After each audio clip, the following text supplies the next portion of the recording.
கொண்டிருக்கிறது.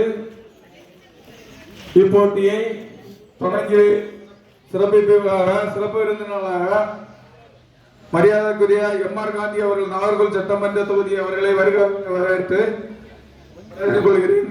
மற்றும் மேற்கு மாவட்ட தலைவர்களையும் மோனிஷா மாவட்ட பாஜக செயலாளர்களையும் திருமதி கலா கனகரத்னம் மாவட்ட துணைத் தலைவர் லதா மாவட்ட மாநில துணைத் தலைவர்களையும் மற்றும் ஜெகன் ஜோதிபாஸ் அவர்கள் தக்கலை வடக்கு ஒன்றிய தலைவர்களையும்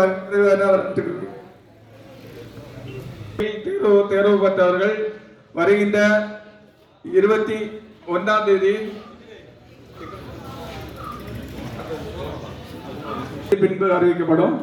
போட்டி மற்றும் ஷட்டில் காலை தொடங்க உள்ளது. இப்போட்டியை குறித்து நாகர்கோவில் சட்டமன்ற